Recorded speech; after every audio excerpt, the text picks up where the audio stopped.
Gary thought sneaking around made him clever.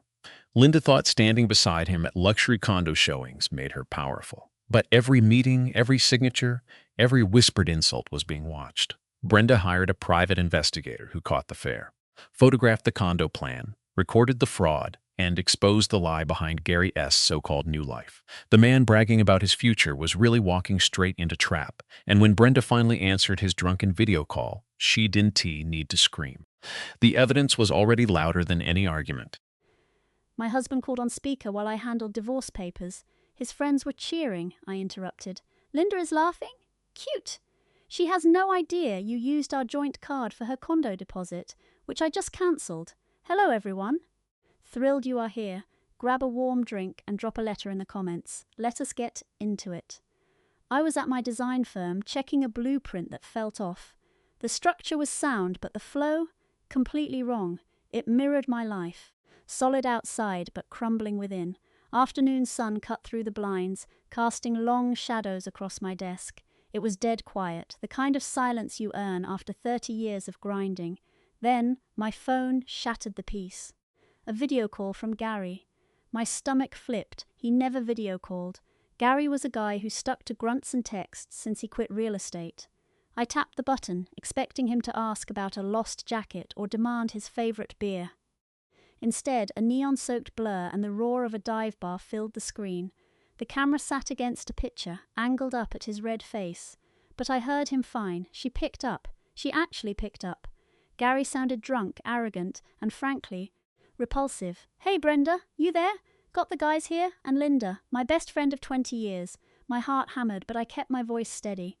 I am here, Gary. I did not yell. I just watched. The view shifted.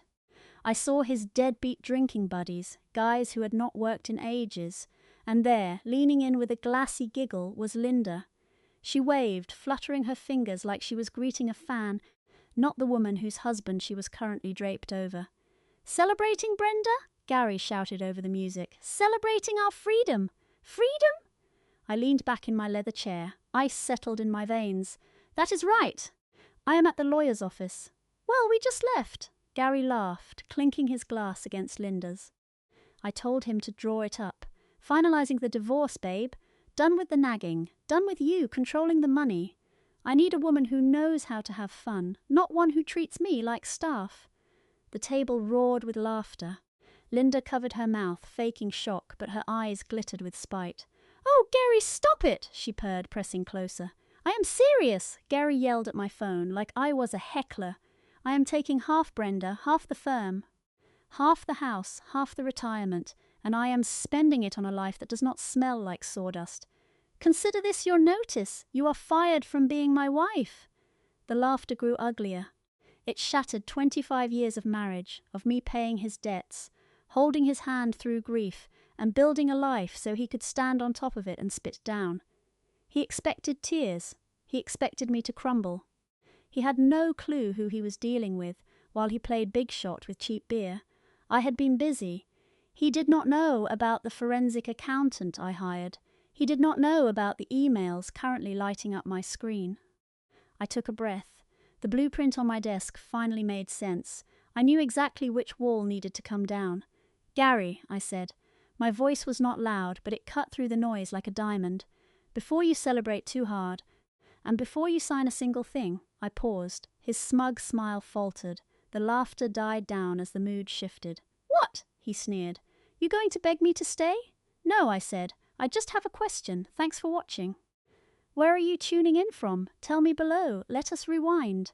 To understand why I stayed dry-eyed, you need to see the slow, agonizing death of our marriage. It did not happen overnight.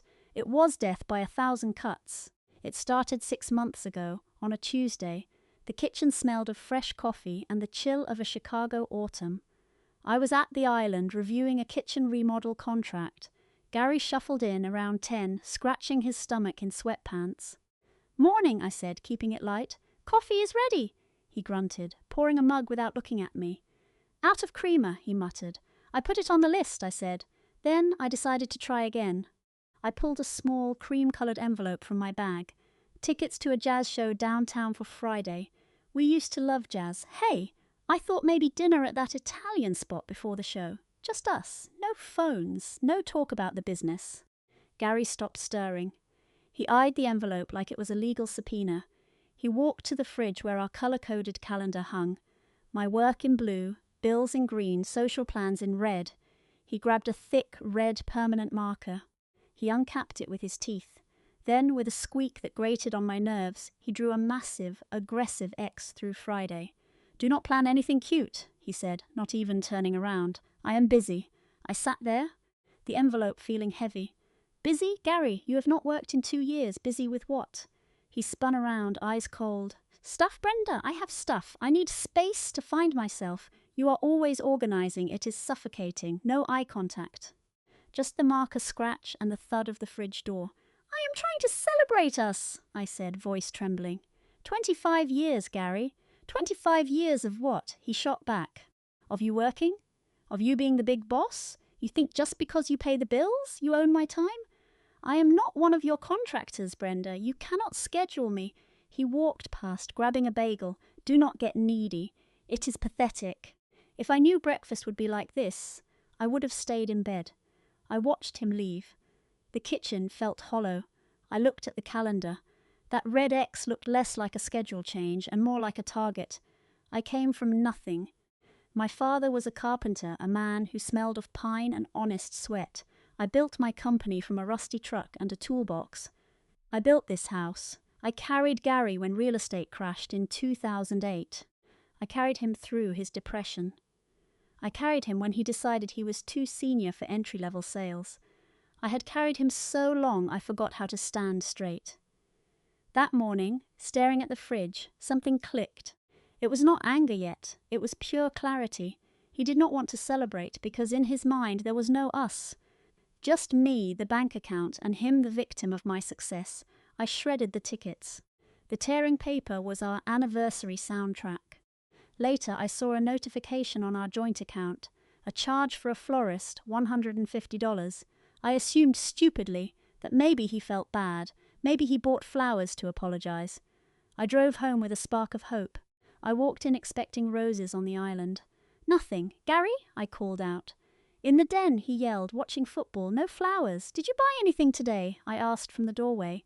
"Just gas," he said, not looking away. "Why?" Obsessed with money again? I went upstairs. Bedroom was empty. I checked the guest room. Nothing. The charge was real. The flowers were real. They just were not for me. That was the first crack in the foundation. But any builder knows that by the time you see the crack, the structural damage is already done. A week after that, I tried a different approach. Maybe date night pressure was too much. Men can be weird about expectations. Or so I told myself. I decided to cook. Gary loved my pot roast, slow cooked for 8 hours. It was comfort food. It was safe. I left the office early, stopped at the butcher, and spent the afternoon in the kitchen. I wanted the house to feel like a sanctuary when he got home. I was not just the CEO, I was his wife. I set the table with nice candles, nothing too dramatic. I even opened that Cabernet he loves. 6 o'clock passed, then 7. The pot roast was sitting, perfectly warm, in the oven. By 8, I texted him. No reply. At 8:45, the garage door finally rumbled. Relief hit me, followed immediately by dread. Which version of Gary was coming home? The man I married or the stranger who kept secrets? He walked in, tossed his keys, and did not even look my way. He ignored the table entirely. "Hey," I said, stepping closer. "I made roast." He paused, sniffing the air. For a split second, I saw a flicker of hunger, maybe even nostalgia. Then his face went cold. He glanced at the candles and the wine.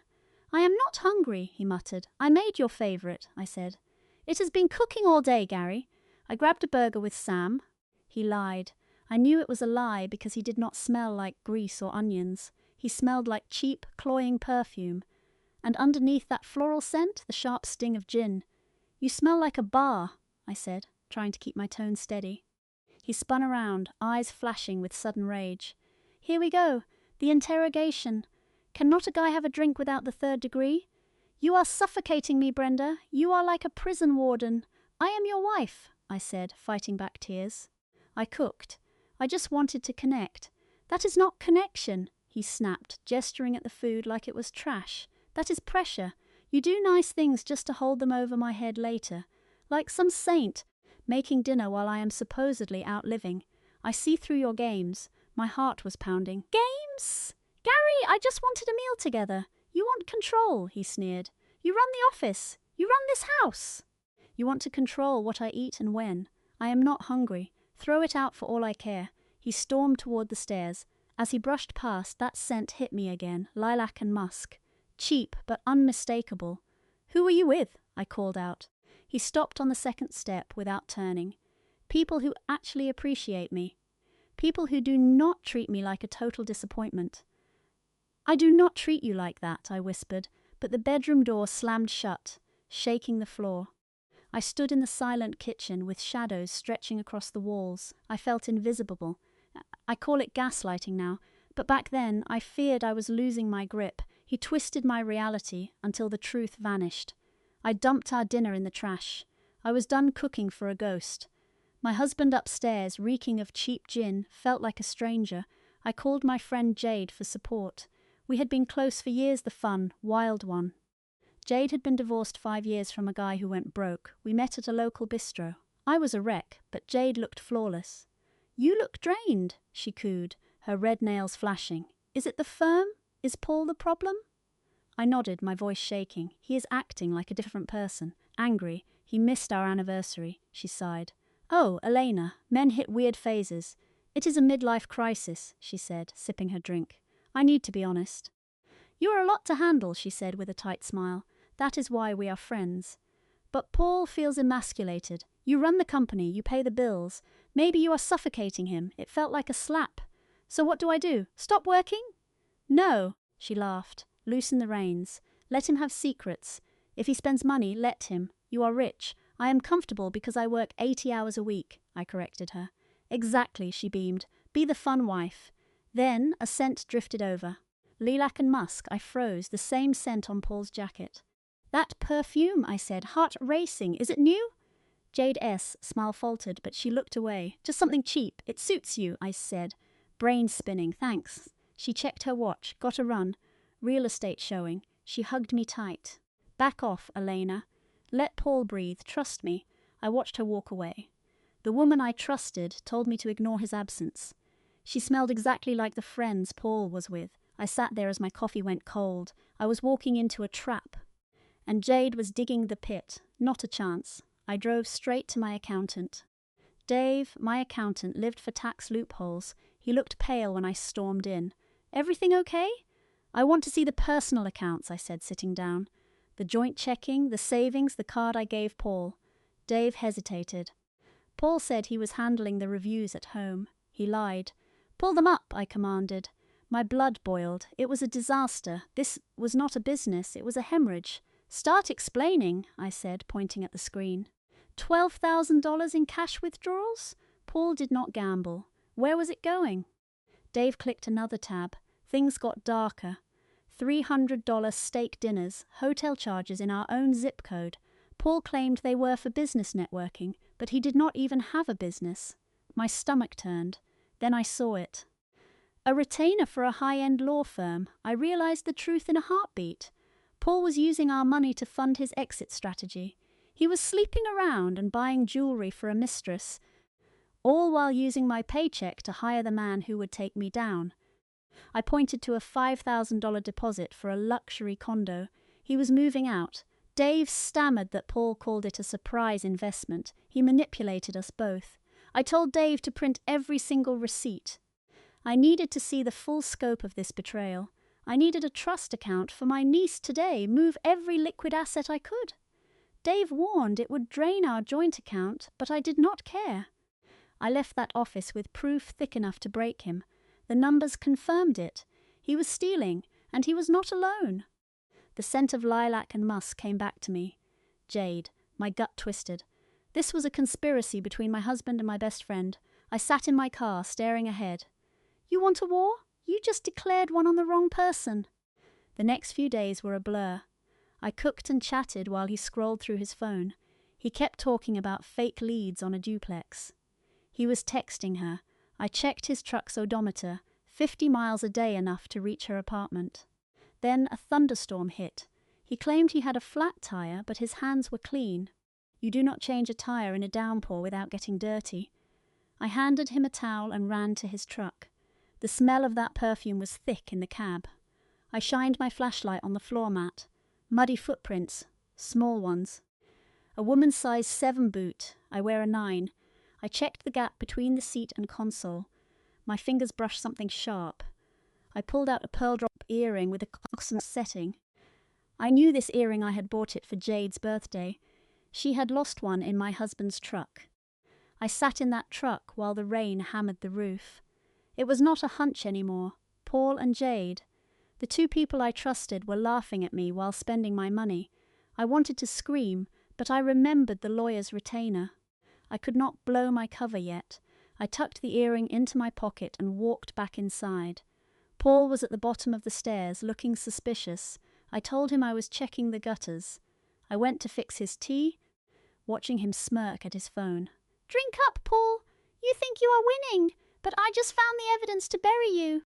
I did not sleep a wink. I needed a shark, so I drove to that firm first thing, the exact firm Paul had paid a retainer to. But Paul was lazy. He had paid online but had not signed the conflict paperwork. I walked straight to the receptionist. 10 minutes later, I was sitting across from the lead attorney. He was sharp, with eyes like a hawk. I slid the bank statements across his desk. Since no official letter existed, he was not Paul's client yet. I smiled. I wanted to hire him before Paul could. We spent hours mapping out our strategy. Every dollar Paul blew on his mistress was marital property he would have to pay back. We were going to claw back every steak dinner and hotel bill from his share. I wanted him out, but my lawyer insisted I needed proof of his volatile behavior. He told me to record the outbursts. Video in my own home was fair game. The trap was set. Now I just had to watch him walk right into it. Get cameras. Record his temper. If he threatens you, we file a protective order and call the sheriff. Done. Henderson leaned in. You need a private investigator.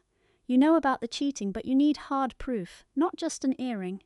We need photos, dates, and times. If he is buying property with your cash, we will destroy him in court. He handed me a business card. Hank Miller, private eye. Pricey, but he hits the mark. I met Hank at a diner later. Worn jacket, tired eyes. Husband? He asked. Husband and best friend, I corrected. Hank smirked. The double life. Give me the details. I spilled it all. Paula's habits and secret spots. I need to know their plans, I said. It is not just an affair. They are spending big.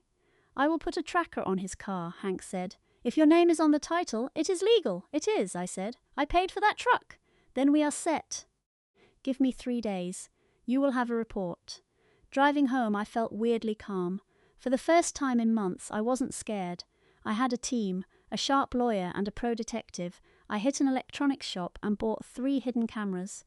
I hid them in wall chargers and smoke detectors. Kitchen, living room, hall synced to a secret app. When Paul got home ranting about the heat, I watched from the laundry room. Smile, Paul. You are on camera. 3 days later, Hank called. Meet at the diner. You need to sit for this. My stomach flipped. Knowing is one thing, seeing photos is another. Hank slid an envelope across the table. It is worse than you thought. I opened it. Just Paul and Sheila walking into a motel, his hand on her back. They looked happy. That stung, like a real couple, not 2 people wrecking my life. Keep going, Hank said. The next batch was from yesterday, not a motel. A luxury condo downtown. The Heights. They spent 2 hours there with a realtor. She sells property starting at $500,000. A photo on the balcony. Paul pointing like a king, Sheila leaning on him. Then, the kicker. Hank tapped the last photo, a shot through a window. They had papers out. I have a long lens, Hank explained. I squinted. A loan application, under assets. My business share, our home equity, the retirement fund. He is listing my company as collateral, I whispered. He thinks he owns half of it. He is counting chickens. Hank agreed. But look at the co-borrower. I looked. Sheila Vance. She is on the application. They are not just dating, Elena. They are building a portfolio on your divorce before you even file. Can they do that? I asked. Not legally, Hank said.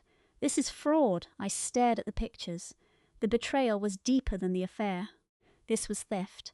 Sheila wasn't just stealing my husband, she was helping him carve up my life's work.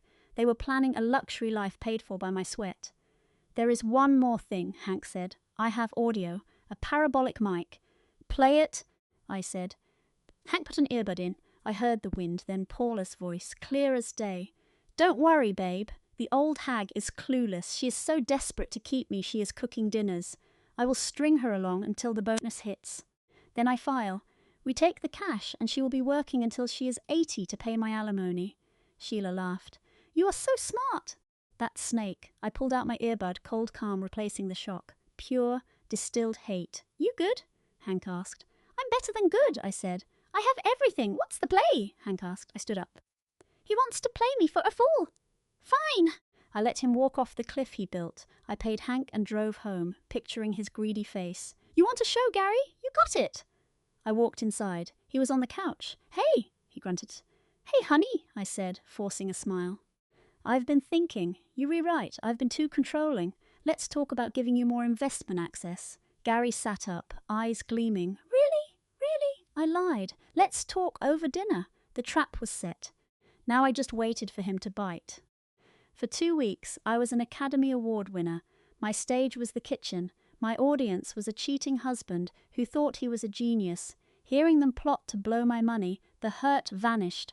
All that remained was cold, sharp precision. I looked at Gary and didn't see the man I'd loved for 20 years. I saw a parasite. You don't negotiate with parasites, you exterminate them.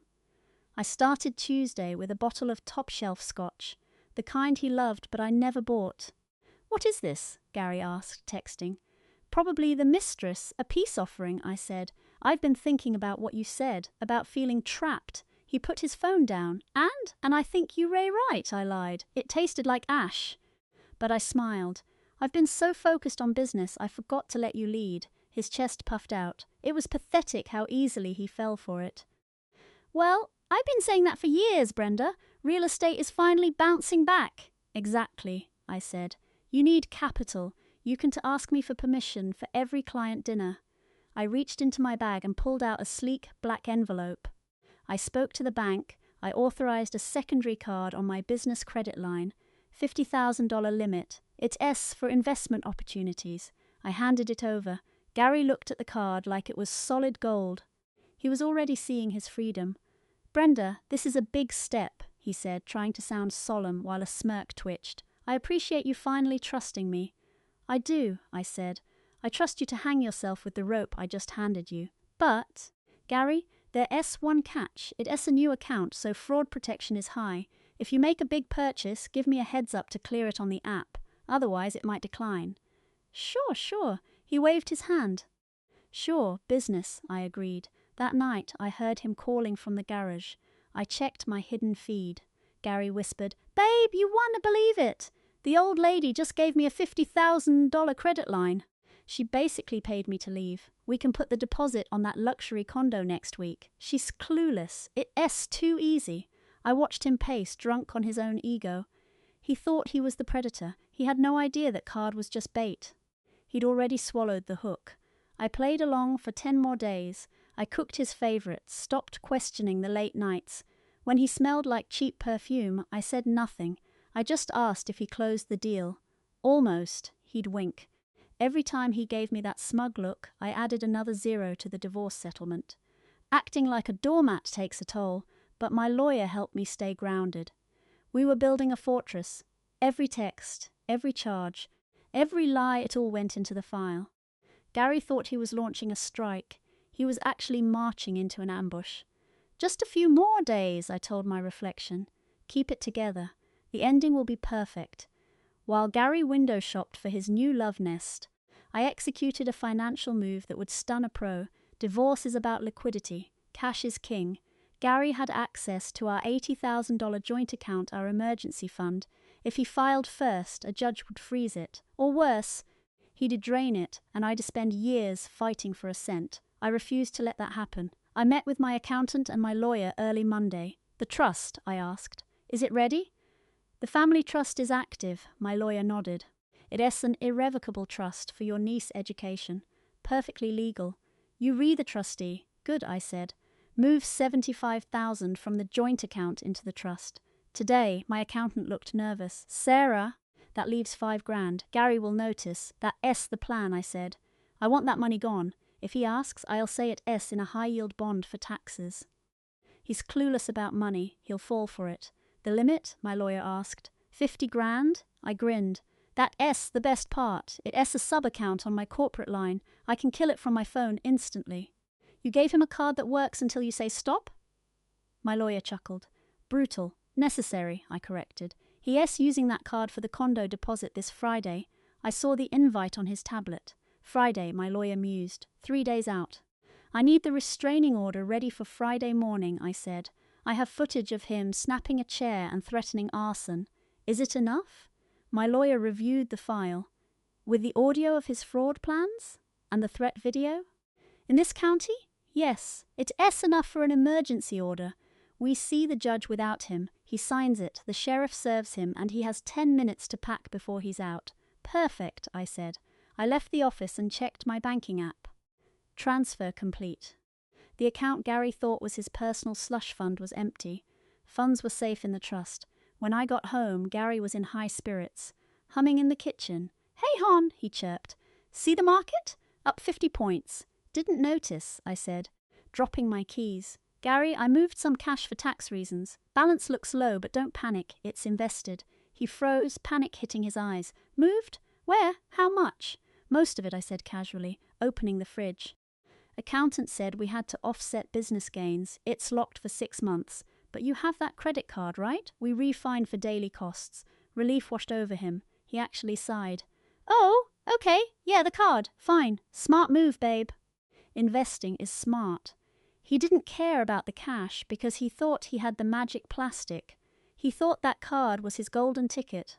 He didn't realize I'd severed his artery and handed him a tourniquet I could tighten whenever I wanted.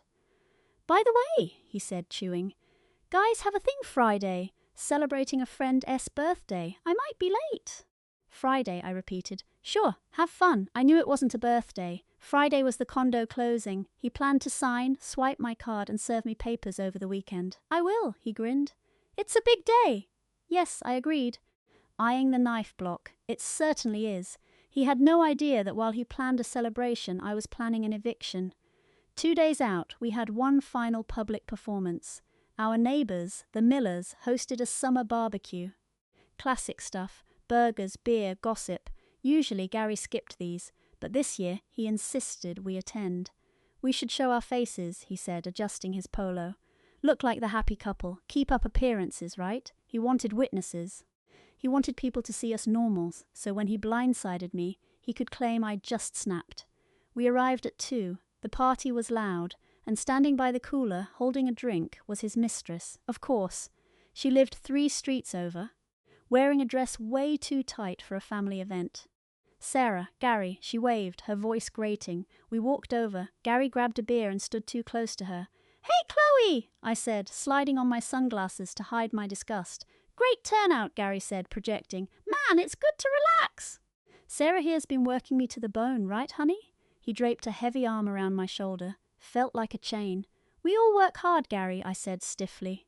Oh, come on, he laughed, jostling me. Slave driver, you know Chloe. I keep telling her to retire. Look at her, stressed. The wrinkles are showing. The nearby group went quiet.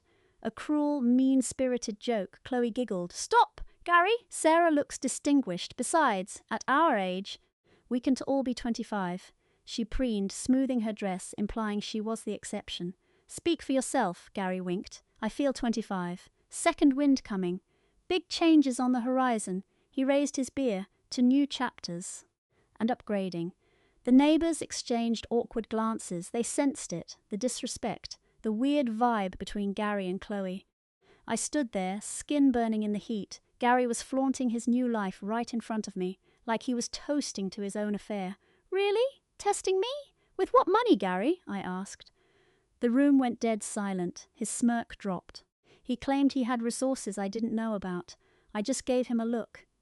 Chloe tried to pivot, talking about lake house renovations. I told her I was planning to tear it down. Sometimes, I said, the foundation is just rotten. When that happens, you don't patch it, you bulldoze it. Her face went pale. She finally saw the cold, hard reality in my eyes. I splashed water on my face, feeling every ounce of my exhaustion. 2 more days, that's all I needed. Out in the hallway, Gary and his mistress were huddled in a corner, sweating. Good. I snuck into his home office later that evening. His tablet was unlocked. Emails showed a closing date for a luxury condo on Friday, $45,000 due, and a draft to a law firm. The goal? Full custody of my golden retriever, Buster. That dog was my heart. He kicked Buster out for shedding, then tried to take him to spite me? That was war. I deleted the draft so he wouldn't suspect a thing. I packed a bag for Buster and tucked it into my trunk. Friday morning felt thick with tension. I wore my sharpest navy suit, my armor. Gary was jittery, smelling of cheap cologne. He thought he was heading to a big life transition. I just smiled. Huge day, I told him. Lots of loose ends to cut. He patted his pocket, right where my black credit card, his bait, was sitting. He drove off, whistling. He thought he was headed toward freedom. I pulled out my phone. Time to execute. I called the locksmith, then the alarm company. My house became a hive of activity. Tony, the locksmith, swapped out the deadbolts while I purged the place. I grabbed heavy-duty bags and swept his entire life off the racks. His clothes, his shoes, his useless hobbies, everything went to the curb. It looked like trash day, but it was a fresh start. By lunch, my lawyer called with the news. The emergency protection order was signed. The sheriff was on standby. If Gary stepped onto the property, he was going straight to jail. I wanted him to see the change. At noon, he burned through $200 on drinks at a pub. Liquid courage. At 1:55, the video call came in. I took a steadying breath and answered.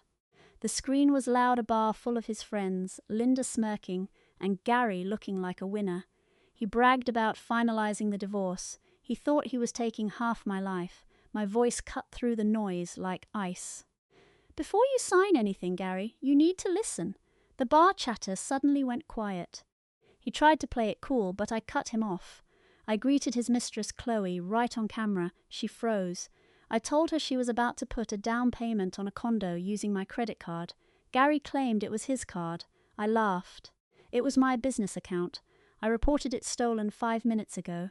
I clicked the button to suspend it. I told him spending $45,000 on a stolen card was a felony. His face turned grey. I told him not to bother coming home. Locks changed. Restraining order active. Happy anniversary. Gary stared, a pretzel frozen in his mouth. His arrogance vanished into pure panic. Chloe grabbed him, screaming about the card and the closing deadline. He looked like a rat trapped in a maze. He tried to tell me I was joking, that it was our investment. I corrected him. It was my money, and I was divesting from a bad asset. He threatened to call the judge, but I encouraged him to bring up the fraud and the threats. I had it all on video, every word, every threat. Chloe pulled away, realizing the money was gone. She wasn't looking at a wealthy man anymore, just a broke, desperate guy headed for trouble. She hissed at him to fix the payment. He grabbed the waiter, demanding he run the tab again. The waiter swiped, frowned, and swiped again. Declined. He kept the card. Gary lunged for it, but the waiter shut him down. He turned to Chloe, begging for her help. She looked at him with absolute contempt. She didn't even care about the condo anymore. He tried to plead his case, but I was done.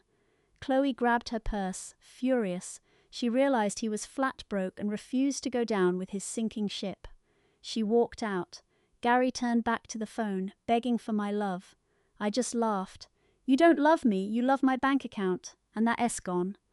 I hung up, warning him to stay away. The police were on their way. The house was quiet, and for the first time in years I could finally breathe. Our realtor later told me the rest. After Chloe ditched him, he chased her to the high-rise, smelling like whiskey and panic. He slammed his hand on the desk, insisting they run the joint account instead. The one I'd emptied days ago. Sarah checked the balance. $4,000. Gary screamed, insisting there was $80,000.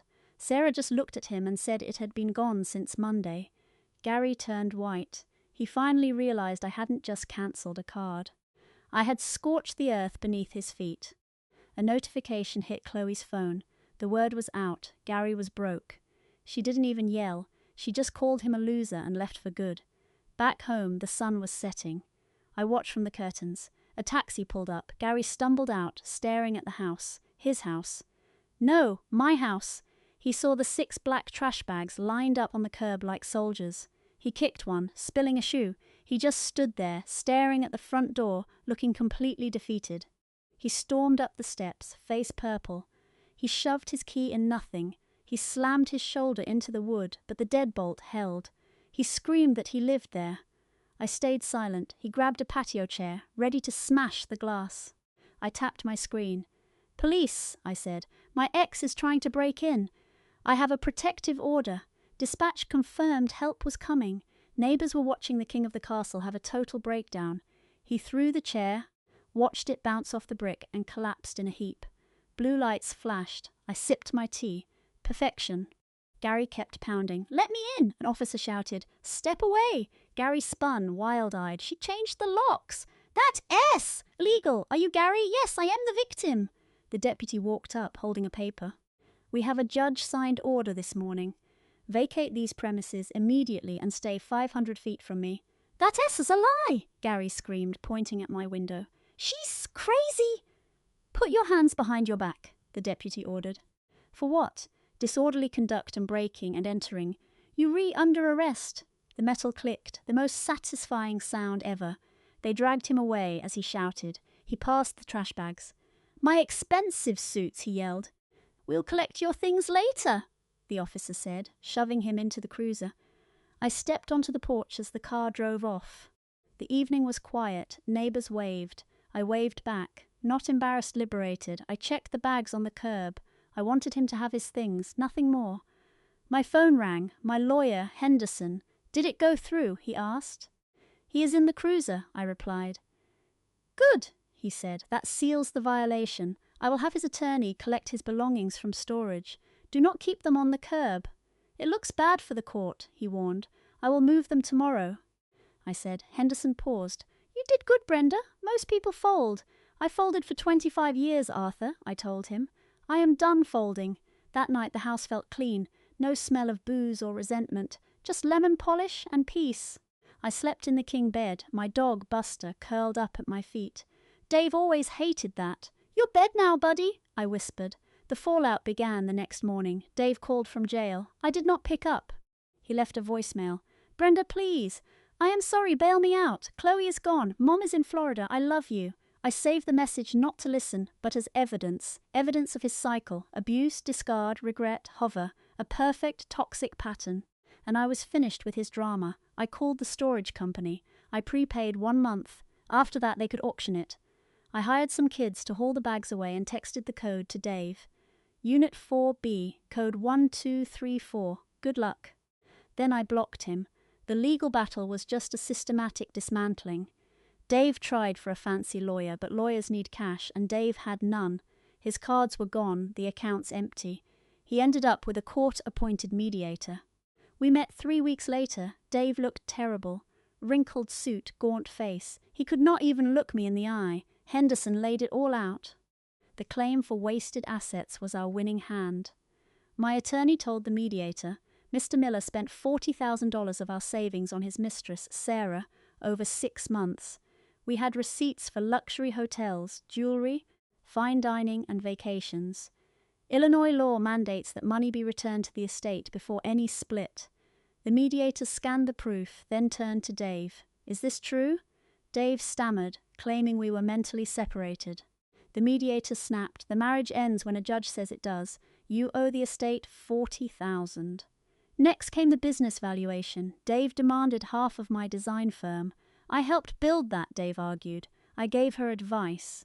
Henderson cut him off. We have tax returns showing 0 financial input from you.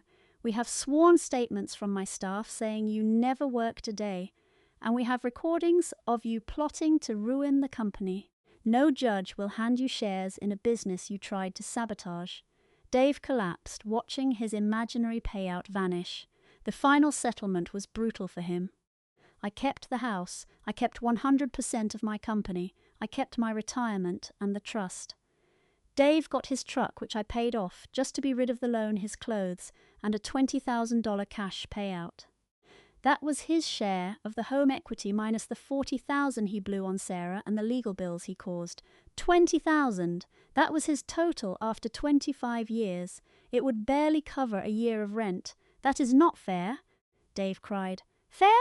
I looked up. Fair would be paying for the years I spent supporting a man who resented my success. This is not fair, Dave! This is mercy! Sign. His hand shook as he signed.